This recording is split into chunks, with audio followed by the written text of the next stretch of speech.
Hey guys, and welcome back to another video of my MotoGP 18 career mode, and today we are here for yet another race and nearing now the end of the season pretty much, as we are coming towards that final stretch. So they were racing around Misano, 6 races to go, and my first episode in a while with this series. It's been a little while. I focused on the F1 a little bit, and since the last episode there's been an update slash patch and some AI performances have been tweaked apparently, so I'm curious to see what happens. But going into this race at Misano is a track that I absolutely love. I've always been pretty good at, and I've always gone pretty well at. In terms of the standings, as you can see, that's the current gap pretty much. We need Dobby to fall off or have a bad race at some point, because he's looking very much untouchable at the moment. But we'll see what happens. If you guys did miss the last episode, you can check it out by clicking the card in the top right hand corner of your screen, as you would have seen at the start of the video. But yeah, we're going to go to Misano and see how it goes. First of all though, we're going to go into qualifying and see where we line up on the grid, and let's hope to see if the AI have been improved, or once again they've been messed around with and they might be worse. So let's wait and see what happens. But either way, enough rambling, let's get into qualifying. Right then, for once, it's a rare Q1 appearance for us. After practice, we don't have pace around here. I don't think it's circuit specific. I feel like the AI have really been improved and they're a lot quicker now, and it's actually 120% difficulty. So we've got our work cut out. We're now actually riding an Aprilia, so the fairy tale might have well ended now, and it's going to be a proper grindy and tough season now to try and pick up any sort of point. So let's get into it. It's time for Q1. Let's see if we try and get ourselves into Q2 and get first or second place.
At the final corner, let's see where this lap puts us in the shuffle.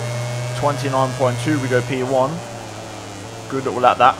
What you can see on your screens now are the general times referring to the first qualifying session.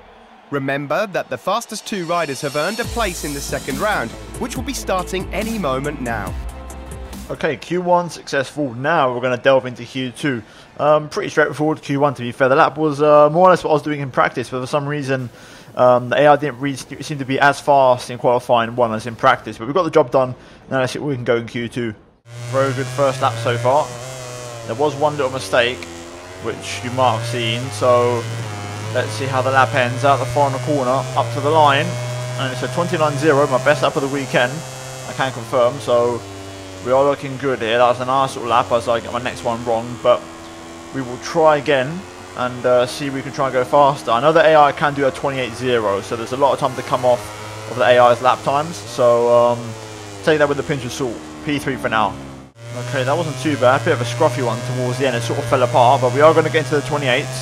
So another personal best. Let's see if we can try and improve again here.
the best final corner. Just came in a bit too hot with the rear brake.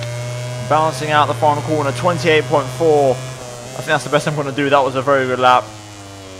The final sector might have been poor, but the first 3 were so good. So I think that might be the best I can put off, to be honest. P8, I think that might be the end of it. That's the end of the second and last qualifying session, and we can finally see the grid positions that await us in tomorrow's Grand Prix. We are moving to the starting grid, while the cameras are showing us the riders concentrating before the start of the race. Right then, race time here at Misano. It looks like they have improved in the sense that, you know, it wasn't Dovi or Mark who got pole, it was Maverick Vinales, which is very good news. So hopefully we'll see a few more sort of mixed up grids and surprise pole positions, because that's what happens in the real life Grand Prix. But it's now from P8, it's going to be a tough race. This is more realistic, and this is what I expected when I went up to 120% AI in the first place. I think there was a patch, and they made the AI very easy, and now it's gone back to what it used to be. So now they're a real challenge, and I think, you know, we are on Aprilia, and Aprilia is not a bike that wins races. It's not a bike that's anywhere near a podium. You know, it's a bike that tries to fight to stay in the top 10, and that's exactly where we are. So for me, this is realistic, and I'm happy where we are. And now it actually has a meaning, and it means something. When I move team during the winter for next season, I'll actually try and assess my options to go for a big improvement, because it will actually mean something now, because the AI are hard to beat. So this is what I like, and this is why I'm happy with the changes. But hopefully you guys are enjoying the change, and it might not mean I'm winning races or go for the championship anymore, but, you know, at least I'm going to have a realistic, you know, ambition and expectation, and I'm going to have to fight this Aprilia to get it where I want it to be and actually push myself to the limit. So I'm looking forward to it. Anyway, enough rambling, hard tyres on, it's race time here at Misano, let's get into it. All the riders have taken their places on the starting grid. Riders are deep in concentration, with just a few seconds to go until this San Marino Grand Prix begins. Right then, assists off. Let's get ready for the 5 red lights. Away we go at Misano. It's not the best start I've ever had, that's for sure. Definitely not the worst though. Turn 1. Turn 2. I'm going to have to go super quiet even, because I need to concentrate. The AI is so aggressive now. Look at this. I'm just getting swallowed up here by the pack. Turn 3. Oh, damn it. I've been shafted. I've been absolutely done dirty by getting put on the outside line. Wow, P24. That is absolutely ridiculous. The AI is so aggressive now. I don't even know. I understand, like, they weren't fast enough, but the aggression is ridiculous. They just keep on pushing you off. It's so stupid. So I don't like to get pushed, because I push back. So let's get on with it. We're basically doing a last question mark challenge at this point. We are so far behind, it's unbelievable. So let's get our head down, try and focus it, and make up some of the positions. We can definitely get past some of these slow guys. The problem is when you overtake someone, but they get straight back past you. And when you're lining someone up for a move in front, it's the person behind who actually gets the move on you. So you end up all in all losing a ridiculous amount of time. Up to Tom Luthi though, there we go. Scott Redding next in the other Aprilia. Let's try and get past my teammate. If I can at least finish the highest placed Aprilia, that would be good. P15 is the points, so that's the target. Up the inside of Redding, doesn't quite work out, but the inside for turn 3 here. Squeeze him out. I'm having absolutely no shit from anyone. Turn 4, aggressive this time on the inside, squeezing out Bradley Smith. Same way I got squeezed out in the last lap. And there we go, P16, nice little double overtake. Up next is Siren, let's try and get him. This is the section where if I get this hooked up, I know I'm quick. So there we go, getting that absolutely spot on there. Gonna really make up some ground on Siren. Late on the brakes. Pick up the inside line for the hairpin. Up the inside. And there we go, that's a nice overtake. P15, we're now in the points, at least for now. Siren back up the inside. I'm going to go around the outside though, at the final corner. A little bit wide onto the grass, that's always dangerous, but we've managed to hold on. P15. That was not too bad actually. And only 8 tenths off of Dobby's pace, and he's the race leader. And I'm, you know, battling with absolutely everyone at the minute. So It's not too bad. Up next is Bautista, the man who qualified just behind me, so making good progress here. I've got on the outside line again though. Oh, we've got multiple riders crashing here, as we've got a couple of high sides. Pedrosa being one of the riders. We're going to go a little bit wide there, just getting on the curb too much. That's allowed Siren to hold on to the position. Oh, okay, we're just going to go straight up the inside of the hairpin here. He's going to cut right back underneath me, to be fair to him, but I'm going to get the better exit. I've noticed I'm a little bit down in engine power and straight line speed to everyone, so engine upgrades are going to be a priority going forward as we get extremely out of shape over that curb. Really unsettling the bike as we go up the inside of Siren once again from absolutely miles back. We get the move done. It's a very nice overtake. It's a P13 now. Oh, that was close. That could have easily been a crash there. Siren being a bit of a problem to get past at the minute in the Tech 3 Yamaha. Having to really work for it to get the move done. I've got someone right behind me, and it's Scott Redding, my teammate. This time though, Siren up the inside of turn 1. It's a good old block pass, executed to perfection.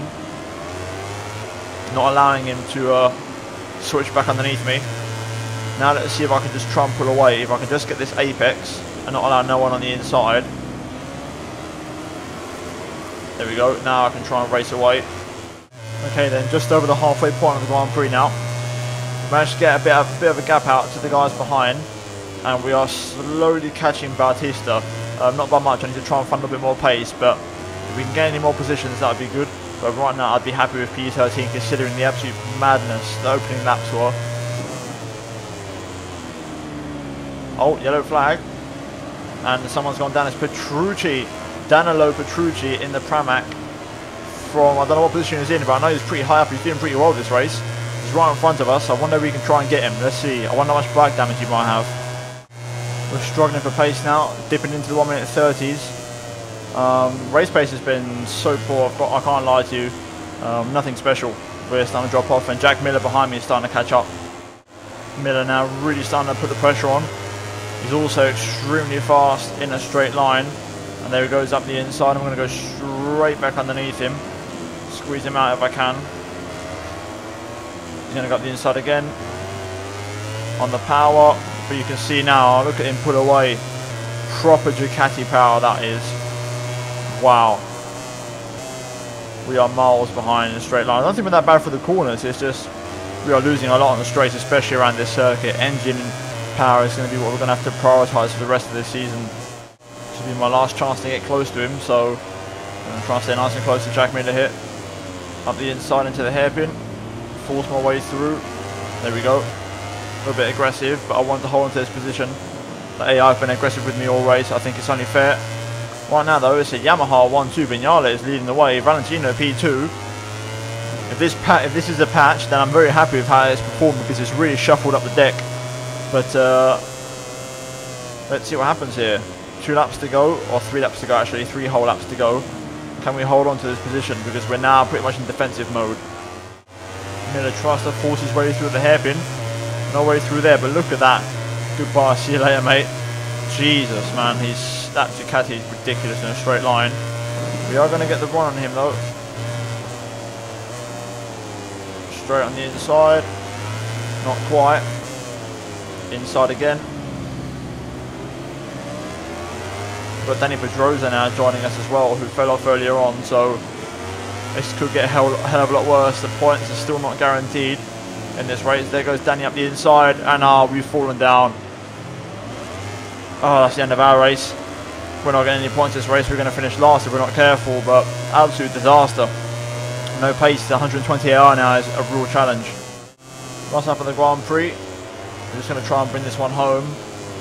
I might still get some positions here, but realistically speaking, it doesn't mean anything. So, right then, through the final couple of corners, Vignales wins the Misano Grand Prix, or the San Marino Grand Prix more like, at Misano. We're going to come through the final corner for a disappointing P24, second from last.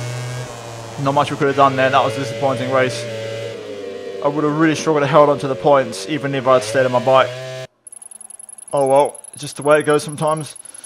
And it's a 1-2 for Yamaha, so they're going to gain some massive points back in the Constructors' Championship. Before we go to see the party at the podium, let's take a look at the MotoGP class final results. And there we go, then extremely close. This patch has definitely brought the field a lot closer together, which is good news. And overall, you can see the pace. Not much we could have done there, really. And Marcus actually fell off towards the end, so he's dropped down to P6. In terms of the Riders' Championship, there you can see we are still in P3. We've still got a nice cushion over Valentino. That's going to be the target. They're trying to hold on to that for as long as we can. And then finally, we have the Constructors' Championship with Ducati leading the way. Pitlane out. We're still holding on in third. Yamaha getting some big points back on us. And also finally, the Team Championship. You can see Yamaha have actually overtaken us in one clean swoop. Or not overtaken us, but they've really pushed the gap and really pulled away now. So it's going to be a challenge for us to even stay ahead of Pramac if we're not careful. But overall, guys, that's been the race here at Misano, and now I'm going to see if we have enough points for an upgrade. Right, after that race, we've got nowhere near enough points after that absolute disaster class to buy anything, unfortunately. I did go for the contract for Yamaha, but after that race, I was so tempted. A lot of talk about, you know, where will I go for next season. I think I've got two options in mind. I think it might be Suzuki or Yamaha. Those are the two that I really fancy. I really fancy Yamaha because it is my favourite bike and one that I would love to race for and race alongside Valentino. That'd be the ideal. That would be the dream. So that's what I'm holding out for. That's what I'm looking for, realistically speaking. And yeah, we'll see what happens over the winter, but we've still got plenty of races left to go.